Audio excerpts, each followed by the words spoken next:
the Johnson Wax Program.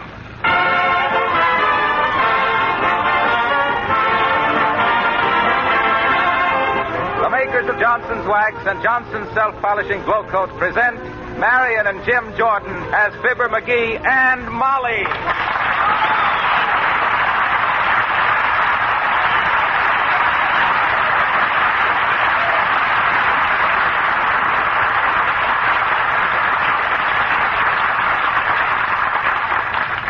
Thank you, everybody. My, it's nice to be back. Well, it's nice to have you back, Molly. Well, what are you waiting for, Mr. Wilcox? I want to go to work. All right, Molly. We also have Donald Novis, the Four Notes, and Billy Mills Orchestra. The show opens with Fine and Dandy.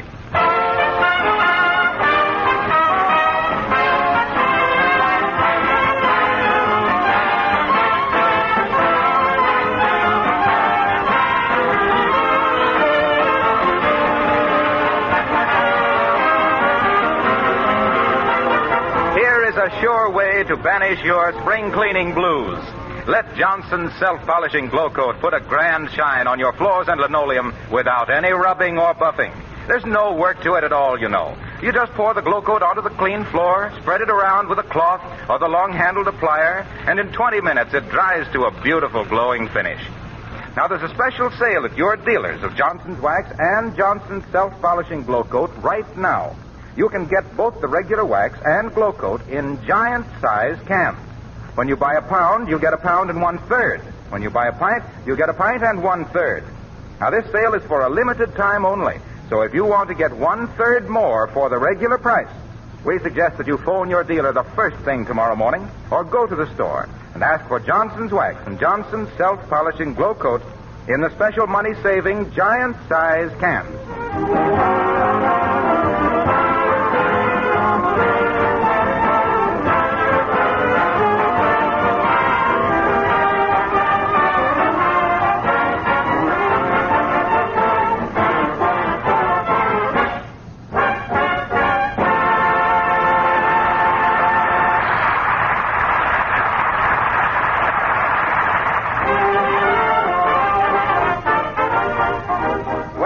As you all know by now, Molly is home again.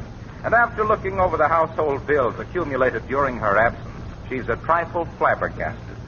And here in the living room at 79 Wistful Vista, we find the defendant and the plaintiff in the case of income versus outgo, Fibber McGee and Molly.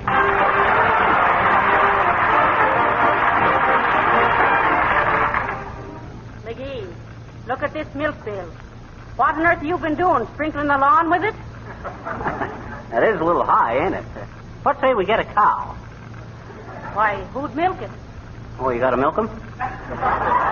No, you just leave some empty bottles around the barn and then go out in the morning and rob the cow's nest. Do you have to milk them? And how about this electric light bill? Oh, is that high, too? Is it high? Well, look at it. Looks like the annual report of the TVA. Well, I was up late a couple of nights reading. You don't want me to be ignorant on current events, do you? No, but what events have been worth this much current? Now, look here, dearie. Answer the door. Okay. Insurance man, 45 cents, please. 45 cents for insurance? McGee, what is this? Plate glass insurance on your Diamond Lodge pin? Now, listen, Molly, I took this out while you was gone. It's great stuff. You see, for only 45 cents a week, you get a complete coverage on being struck by lightning, being lost at sea, and tell her the other features, Bud. Oh, yes, do. Well, madam, this policy also covers you against capture by Chinese bandits, accidental injury from harpoons, submarine collisions, runaway camels, falling pyramids, stratosphere sickness, and double indemnity for being bitten by a Mediterranean fruit fly.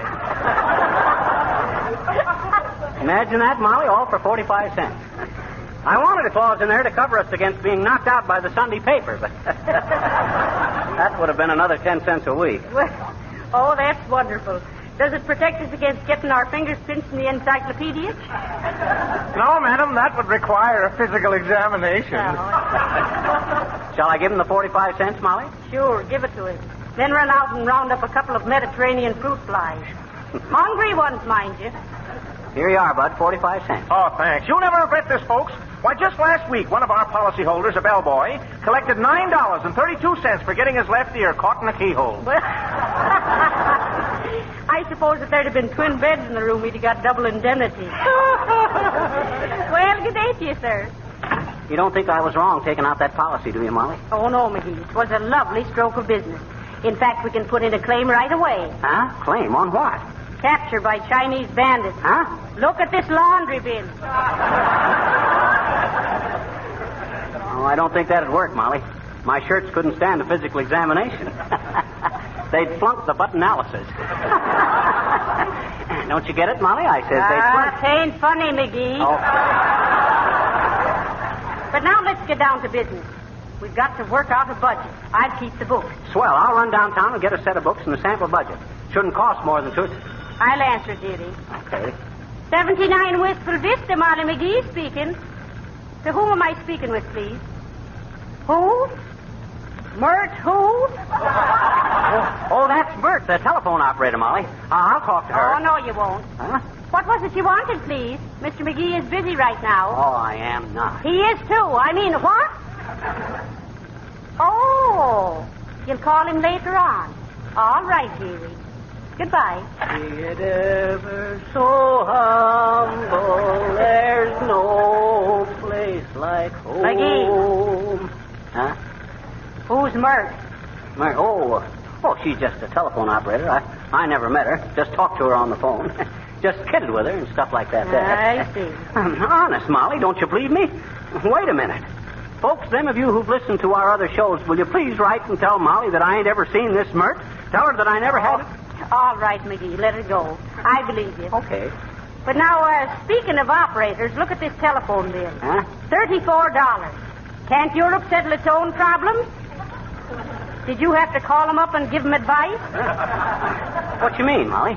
Why, we've got to cut down on using the telephone. Okay, let's have it taken out. I'll build a little coop up on the roof and we can use carrier pigeons. You think their cooing would help our billing? You was always wanting to go to extremes. Now, you run down and get some bookkeeping ledgers. Okay, I'll call a couple of taxicabs right away. A couple of taxicabs? Sure, I gotta come back, ain't I? Sometimes I doubt the necessity. You'll take the streetcar. Okay, but that's false economy, Molly. It's a waste of time, and time is money. Go on, now. It'll do you good to ride the streetcar and rub shoulders with the common people. I guess you ain't rode on the streetcar lately, Molly. It ain't your shoulders that gets rubbed. I'll be back in a little while, and then we can start. Hello, Fibber. Hello, Molly. Oh, hi, Billy. Hello, Mr. Mills. How would you like to hear Don Nova sing? You're the only one for me. Oh, that would be nice. Isn't that the Irish number he sung with Ronald Coleman in Bulldog Drummond? Yes, it is. Oh, Bulldog Drummond, eh? Well, take off his muzzle, Billy, and let him howl. I gotta run downtown and buy some bookkeeping stuff. Well, trot along, McGee. What are you waiting for? Ain't you gonna kiss me goodbye? Oh, of course, dearie. Goodbye. Oh, are you leaving too, Billy? No, he ain't. He's got to stay and play for Don. Go ahead, fellas. You're the one for me.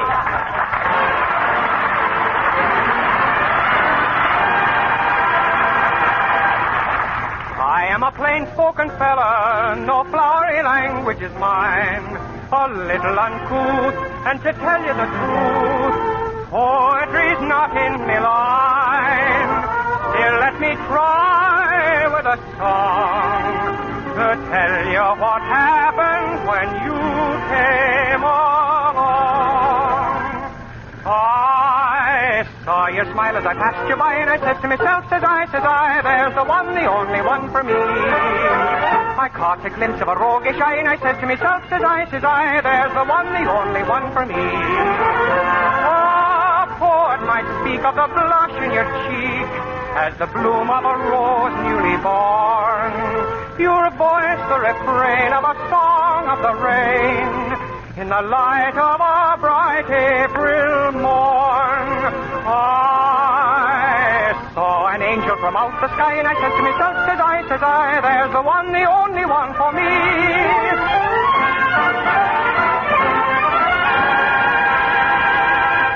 I'll not pretend you're the first one. I've courted a lassie or two. I've trifled a bit and quite frankly admit I have kissed more than a few. I may have fibbed in me youth, but this time, believe me, I'm telling the truth.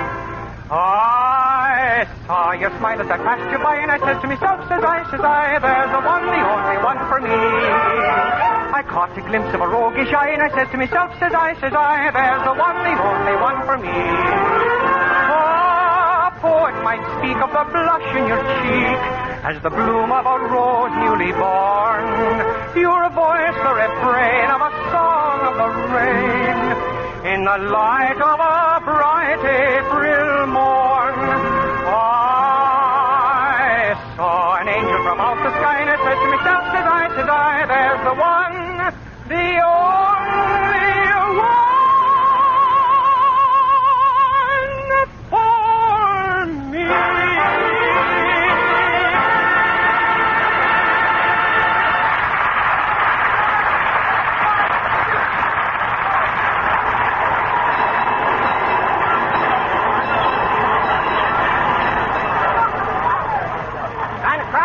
Car, Bud. Am I standing on your foot? I don't know, mister. Jump up and down once. Okay. Oh, yeah, that's my foot. Thanks. You're welcome.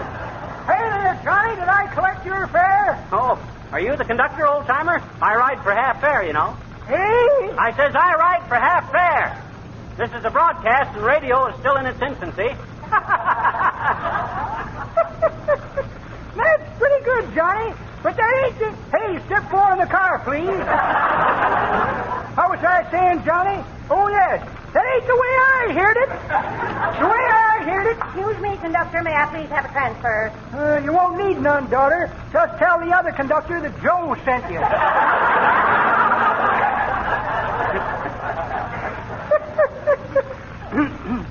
Hey? Oh. The way I heard it, Johnny. One feller says to the other feller, he says, this Joe Louis does a lot of fighting, don't he? Yep, says t'other feller. He must get pretty tired of it. Why shouldn't he, says the first feller. To him, life is just one round of fighting.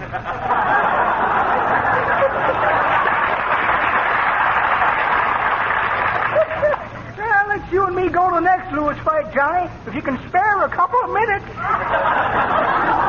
Okay, old-timer, but I never seen anybody so intoxicated with prize fighting as you. You're practically punch drunk right now. Hey, here's where I get off, old-timer. Okay, Johnny. Let the young fellow through here, folks. One side.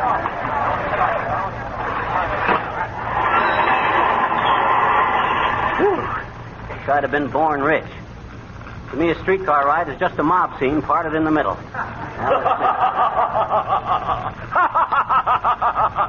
What's the joke, Bud? Oh, nothing much.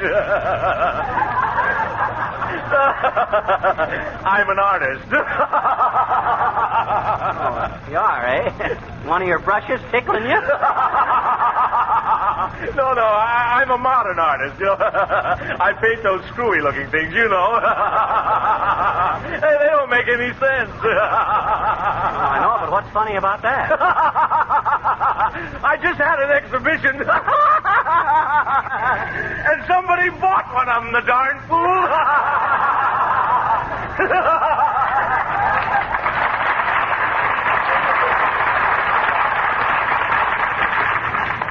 Well, I've always wondered which got framed the worst, the picture or the buyer.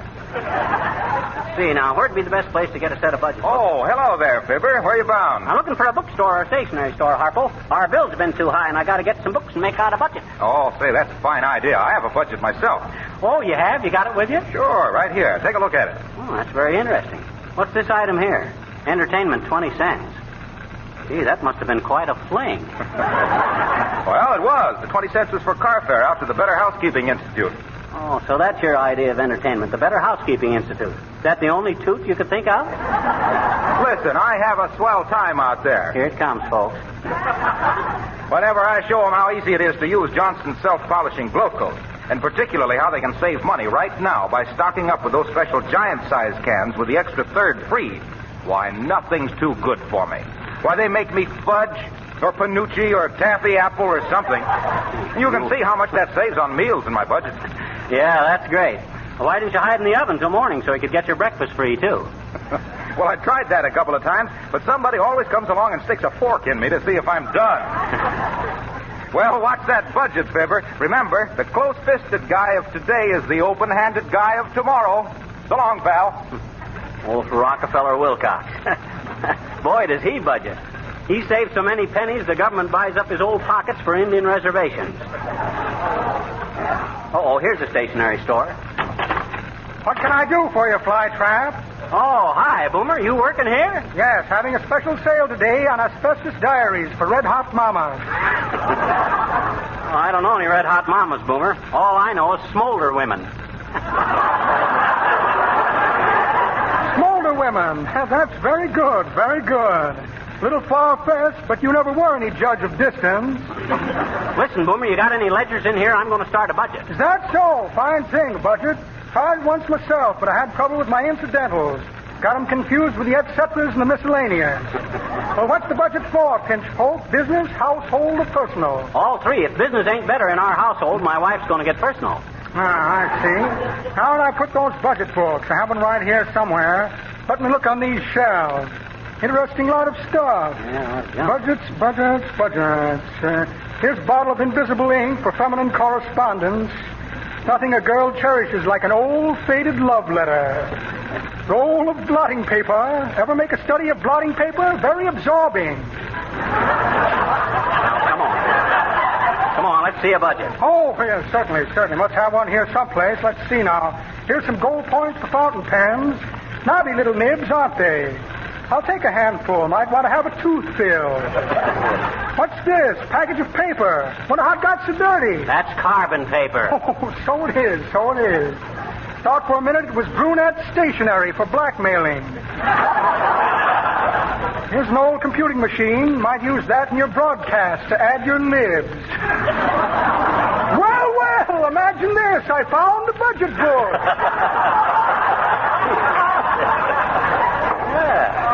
Very good one, too. Yours for only $3. Okay, here you are. Don't wrap it up. I got to be going, Boomer. Yes, well, so have I. Here comes the owner. It might be a trifle embarrassing to explain what I'm doing behind this counter. Hey.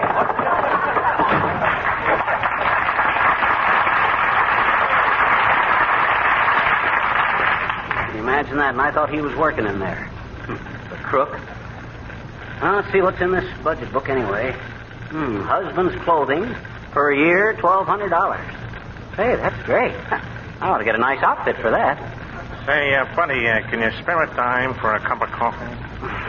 Wait till I look at my budget, Bud.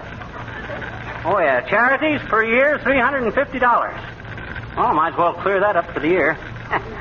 Here's $100, Bud. I'll meet you here tomorrow noon and give you the other $250. All right, but don't keep me waiting. I'm going to the races. Okay, Bud. Now, let's see. Wife's clothing per year, $1,500. Boy, won't Molly be happy at that? This is a wonderful book. Gee, I never thought we could do it. Well, how do you do, Mr. McGee? Oh, it's so nice to see you. Oh, hi, Mrs. Uppington. Where are you going in such a hurry? Oh, I must get down to the caterer's, Mr. McGee. You see, I'm giving a tea, and I must get some advice about the hors d'oeuvres. Oh. Why, do you know the anchovies I bought simply refused to respond to the curling iron? Oh, yes. Oh. Curling the anchovies, eh? Some stuff. How do you get the toothpicks into the little sausages, Uppy? With a bow and arrow? Oh, now, Mr. McGee, I'm afraid you're twitting me, really. I twitted myself with that one. Oh, and that reminds me, I'm so glad Mrs. McGee has returned. Do tell her to come to my tea on Wednesday. Just a simple, homey affair. Only 60 or 70 people invited, you know. Oh, that sounds very chummy. Where are you holding it? At home or in the Yale Bowl? Oh, nice. Oh, very amusing. The Yale Bowl. Oh, yes. I can just see some old mug in a frock coat plunging around your left end with a piece of cake. Well, I'll tell Molly, Uppy, and much obliged. She'll be glad to get a free meal now on account of we're on a budget. Oh, really? My, how fascinating. Oh, I've been through that budgeting nuisance myself, you know. Even now, I often say to myself, Abigail, you naughty girl. Not another string of pearls until next week. Well, so nice to have seen you again, Mr. McGee. Goodbye. Goodbye.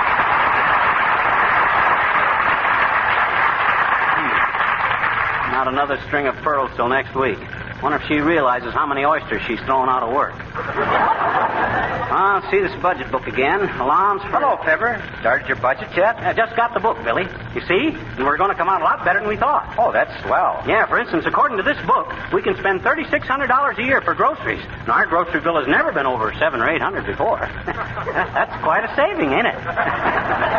Yes, you ought to finish the year with a mighty nice little deficit. I'll say so. And believe me, we ain't going to touch that deficit except in case of emergency. Where are you going now? Shopping. I'm going to buy our clothes for the whole year now and get it over with, see? This budget allows me $1,200 and Molly $1,500. That's more clothes than we ever had in our lives. That's wonderful, ain't it? And if it hadn't been for this little budget book, we'd have never been able to have done it. Well, can't you wait a minute? Hear the four notes sing the Hawaiian War chant? No, I can't, Billy, but I got a lot of shopping to do, you know. But you go ahead and play it. Folks, the four notes singing the Hawaiian War chant. Take it, kids.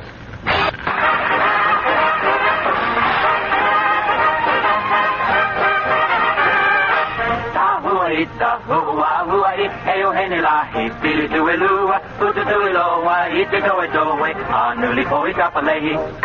There is an island in the blue Pacific. Those who have seen it say it is terrific. When the natives walk along, you can hear them sing a song. Anuli poi kapalehi. How-way, how-way, how-way, how-way. First you wiggle, then you stop your foot and glide away. Then you clap your hands and wiggle as you slide away. Add a little hula to a wicky wacky. That's how Hawaiians go to war. Ita hua hua ila, e uhene la ipili toe lua la, uta tui lua ita toe toe, anuli poi tapalehi. Ita hua hua e uhene la ipili toe lua, uta loa ita to te away, anuli poi tapalehi. Ita hua hua e uhene la ipili toe lua, uta loa ita to away, anuli poi tapalehi. Anuli poi tapalehi.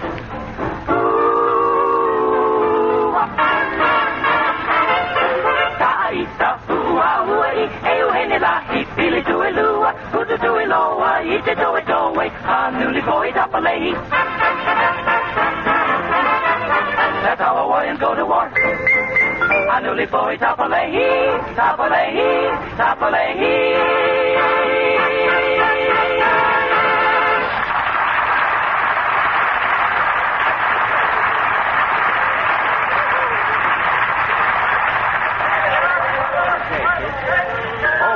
Shopping done for the whole year now. Gee, will Molly be tickled.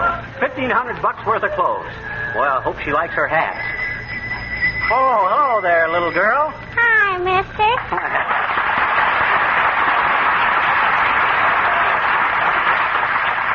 Well, move your tricycle and let me by, will you? I got to get into the house.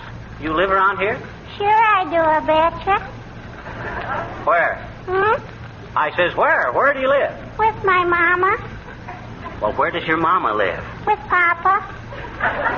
We all live there. Where? I said, oh, shucks. We're right back where we started. Oh, have we been someplace? No, we ain't. Well, then how can we be back? That you could... Oh, forget it. Well, what's your name, little girl? Teeny. Teeny? Well, that's a cute name.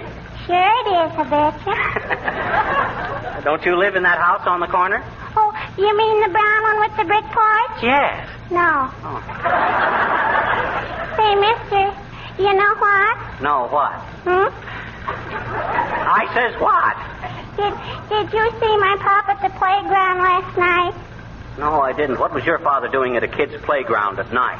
Well, I bet you he was there, I bet you. Huh? He said so on the telephone this morning. He did? Yeah. He said, boy, we sure were swinging last night, weren't we, Charlie?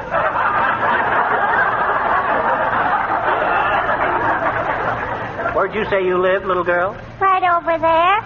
Oh, in that house. Mm-hmm. Oh, then you're the little girl whose mama is... Say, I got some news for you, little girl. I met somebody downtown, and they told me you just got a new little baby sister. Oh, Gee, Honest? Yes, sir. Ain't that great? Oh, that's dandy, I bet you. I guess I gotta go now. Give me a push, will you, mister? Sure. Where are you going? I'm going down to the hospital and tell Mama. Gee, will she be surprised? Goodbye, mister.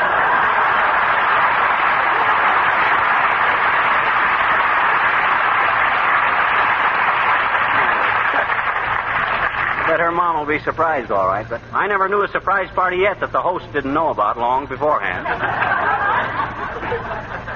See, where'd I put that budget book now? Oh, yeah.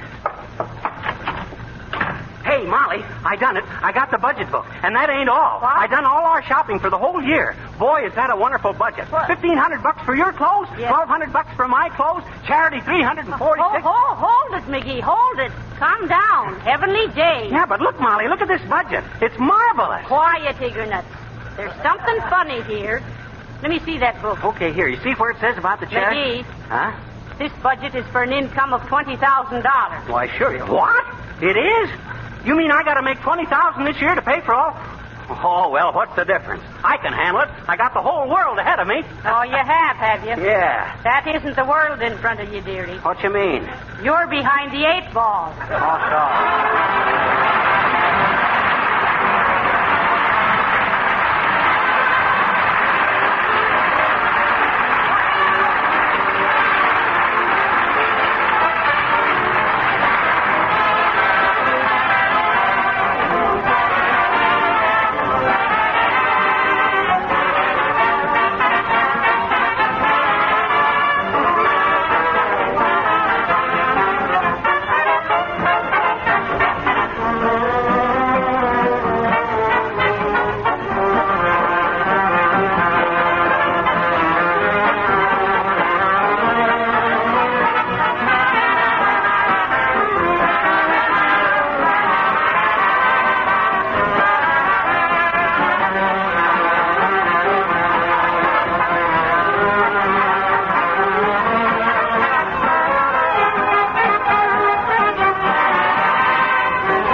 In just a moment. And now, I want to ask a question.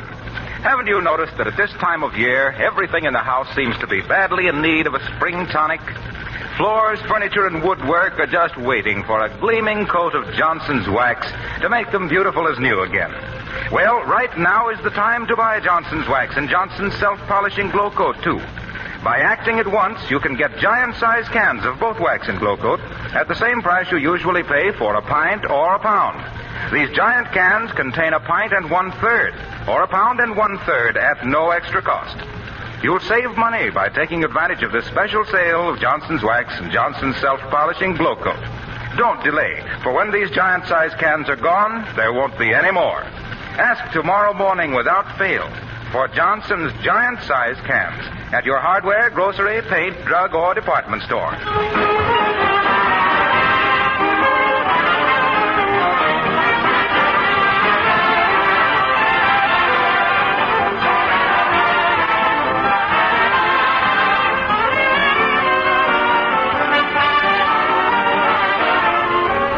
Hey, Molly. Yes? Are you still, am I, do you forgive me for making a mistake and buying all that there silly stuff? Oh, sure. We all make mistakes, dearie. But now after this, don't be so extravagant. Well, I guess I have been at that. Yes. Matter of fact, that ain't all. What? I got into a pretty stiff poker game the other night, too. Oh, why, that's terrible. I won $13. Oh, that's wonderful. Good night. Good night, all.